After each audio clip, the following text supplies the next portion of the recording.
दिए जाएं, ये होने ही नहीं चाहिए। इनकी जगह और पेड़ लगा जाए। तो कमेंट ख़राब नहीं था, अच्छा कमेंट था। ये देखो आग लग के क्या हाल हो गया, पेड़ भी जल गए यहाँ तक। ये चीड़ के पेड़ों का ऐसे ही होता है, अगर कोई सूखा पेड़ होता है ना तो पूरा पेड़ ऐसे ही सारा जल जाता है। तो ये आग लगने का कारण यही है, चीड़ के पेड़। और हर साल आग लगती है, हर जंगलों में पूरा उत्तराखंड बर्बाद हो चुका है ऐसी। और ये अच्छी बात नहीं है। देखो घास, जिन लोगों ने पशु रखे हुए हैं वो कहाँ से घास लेके आएंगे। सारे जंगल ऐसे हो गए, बिल्कुल एकदम ख़त्म हो गए। जय श्री राधे कृष्ण। कैसे हैं आप सब? मैं सावित्री माहुड़ी आप सबका स्वागत करती हूँ अपने यूट्यूब चैनल माहुड़ी के ब्लॉग्स में। मैं पहुँच चुकी हूँ दिल्ली। जैसे कि आप लोग मेरे पीछे मेरे गमलों में लगे हुए पौधे देख रहे होंगे। तो वीडियो की शुरुआत में इन गमलों के साथ करती हूँ। छत पर आती हूँ तो मुझे यहाँ पर अच्छा लगता है, क्योंकि हरियाली रहती है, उसे देख के अच्छा भी लगता है। और छत पर वीडियो की शुरुआत करती हूँ हमेशा की तरह। तो मैं पहुँच चुकी हूँ दिल्ली। तो उत्तराखंड में मैंने बहुत सारे वीडियोस बनाई और आप लोगों ने बहुत पसंद किया, मुझे बहुत सारा सपोर्ट किया और बहुत सारा प्यार आप लोगों का मिला। उसके लिए आप सभी लोगों का तहे दिल से धन्यवाद। और कुछ वीडियोज़ अभी बची हुई हैं तो वो भी मैं बीच बीच में डाल दिया करूँगी। तो मैंने जो गांव की वीडियोस बनाई उनमें 2 वीडियो मैंने बोला था चीड़ के पेड़ों के बारे में। तो मेरे को एक कमेंट आया, अच्छा कमेंट आया, ऐसा नहीं है कि ख़राब कमेंट किया था, अच्छा कमेंट किया। तो उन्होंने कमेंट में ये कहा था कि चीड़ के पेड़ों से फ्रेश हवा मिलती है, ऑक्सीजन मिलती है और पहाड़ों की हरियाली बरकरार रहती है। तो मैं उन सभी बातों पर सहमत हूँ। तो चीड़ के बारे में मैंने इसलिए कहा था क्योंकि हमारे उत्तराखंड के जंगलों में अक्सर गर्मियों में करीब सभी जंगलों में इतनी आग लग जाती है कि वो आग घर तक पहुंच जाती है। और आग घर तक पहुंचती है, बहुत सारे लोगों के पशु जल जाते हैं, घर में नुकसान हो जाता है। क्योंकि जब आग लगती है हो सकता है उस समय जो गांव के लोग हैं वो अपने काम से कहीं बाहर गए हों, खेतों में गए हों, घर पर ना हो तो नुकसान होता ही हो उसमें। 2 या 3 साल पहले की बात है, हमारे गांव के पास एक गांव है बरकिंडा। उस गांव में बहुत सारे पशु जले थे, लोगों के बहुत सारा नुकसान हुआ। जैसे कि गांव में लकड़ियां काट के रखते हैं, घास जो काटी जाती है वो पूरी साल भर के लिए इकट्ठी की जाती है, वो घास जल गया था, बहुत सारा नुकसान हुआ था। तो चीड़ के पेड़ जो है आग लगने के मुख्य कारण है। तो मैंने इसलिए कहा था कि ये पेड़ नहीं होने चाहिए, इनकी जगह कोई और पेड़ लगाए जाएं। जैसे नीम लगाया जाए, बरगद लगाया जाए और पीपल लगाए जाए, जामुन के पेड़ लगाए जाए, मतलब बांज बुरांश ऐसे पेड़ लगाए जाएं जिनका कि आग लगने में थोड़ा सा उनमें टाइम लगता है। उनकी जो पत्तियां होती हैं वो इतनी जल्दी आग नहीं पकड़ती। अगर आग लग भी जाए तो वो आग काबू में की जा सकती है। अब जो चीड़ के पेड़ हैं उसके जो पत्तियां होती हैं वो बहुत जल्दी आग पकड़ती हैं। उसका जो फल होता है जिसे हमारे कुमाऊं भाषा में शौंत या ठिठ बोलते हैं, वो और भी जल्दी आग पकड़ता है। उसके बाद जो उसकी लकड़ी होती है, उसकी लकड़ी कच्ची भी जल जाती है। जब बहुत सारा आग होता है, मान लें बहुत सारी आग लकड़ी लगा रखी है चूल्हे पे और उसमें आप कच्ची लकड़ी डाल देंगे चीड़ की तो वो भी जल जाती है आराम से। और उस पर एक पदार्थ निकलता है जिसे हमारे कुमाऊं भाषा में बोलते हैं लिस, वो तो बिल्कुल पेट्रोल से भी जल्दी आग पकड़ता है। तो मैंने इसलिए ये कहा था कि ये चीड़ के पेड़ की जगह मतलब और पौधे लगाए जाएँ और पेड़ लगाए जाएँ तो वो फ़ायदेमंद है।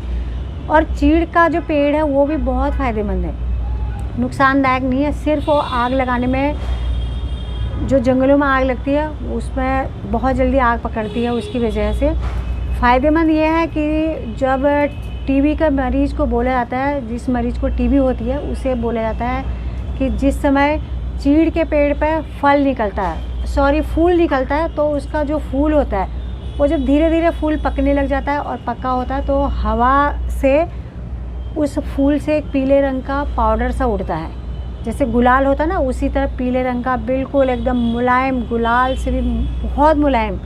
तो वो जो पाउडर उस समय उड़ता है तो वो टीबी का मरीज़ अगर उस चीड़ के जंगल में 1 घंटा 2 घंटा 3 घंटा बैठेगा तो वो बहुत जल्दी ठीक हो जाएगा। और जो उसका फल होता है उसे हमारे कुमाऊं भाषा में बोलते हैं दाम। तो वो दाम तो इतना स्वादिष्ट और इतना फ़ायदेमंद है, बादाम उसके आगे कुछ भी नहीं है। तो बहुत सारी चीज़ होती है। और जब पहले पशु होते थे हमारे गांव में लोगों के, अब तो पशु बहुत कम हो गए हैं। तो जो उसकी पत्तियाँ होती हैं तो उनको समेट के लाते थे गर्मियों के टाइम पे और पूरी सर्दी के लिए इकट्ठा कर देते थे। तो वो क्या करते थे, उन पत्तियों का जैसे गाय भैंसों का गोबर निकाला उसके बाद उसे फैला देते थे। तो मतलब रोज़ वो चेंज करना, फिर दूसरे दिन गोबर उठाया, फिर नया जो चीड़ की पत्तियां हैं वो बिछाई जाती थी। तो चीड़ की पत्तियां एक तो जो पशु हैं उनके बिस्तरे का काम करती थी और दूसरा उसको इकट्ठा कर करके वो अच्छी खाद बनती थी उसकी।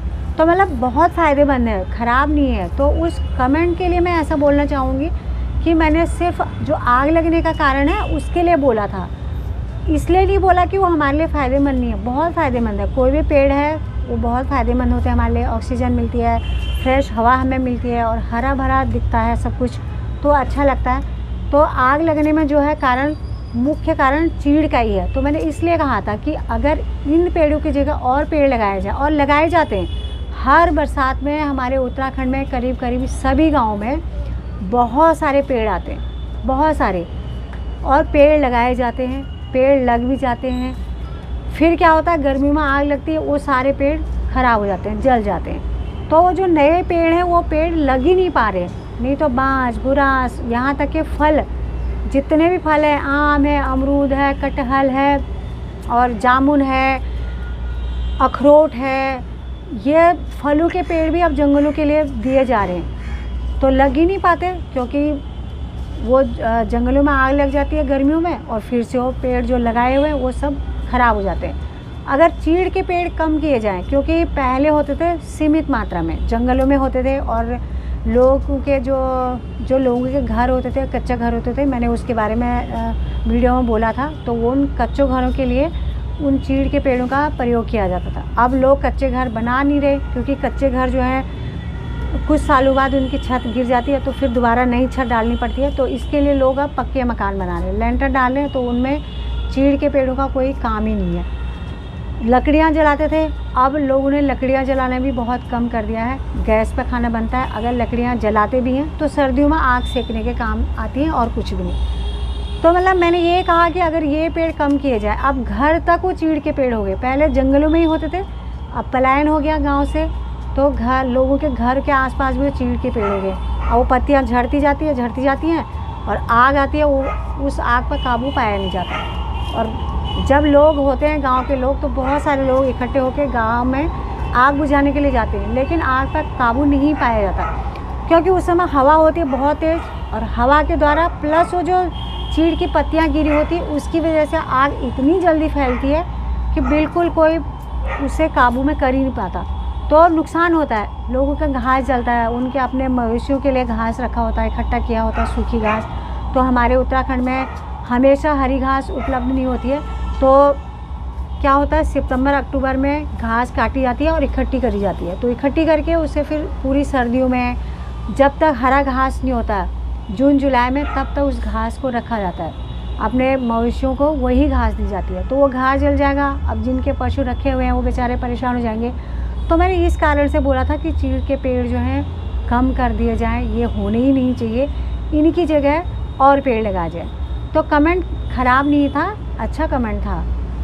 तो इसके लिए मैंने सोचा कि चलो मैं एक वीडियो बना देती हूँ। और अगर उन्हें मेरी ये बात बुरी लगी कि मैंने चीड़ के पेड़ नहीं होने चाहिए कहा था, तो मैं माफ़ी चाहती हूँ। पर चीड़ के पेड़ हमारे लिए फ़ायदेमंद हैं, लेकिन जो आग लगती है उत्तराखंड के जंगलों में हर गर्मियों में, मैंने उसके लिए कहा था। तो आज की वीडियो मैंने इसीलिए बनाई है। तो आपको वीडियो कैसी लगी कमेंट, लाइक, शेयर जरूर करना। आप मेरे चैनल पर नए हैं तो मेरे चैनल को सब्सक्राइब कीजिएगा। इंस्टाग्राम पे भी आप मुझे वहाँ भी फॉलो कीजिएगा। और मैं कल आती हूँ एक नई वीडियो के साथ। तब तक के लिए जय श्री राधे कृष्णा।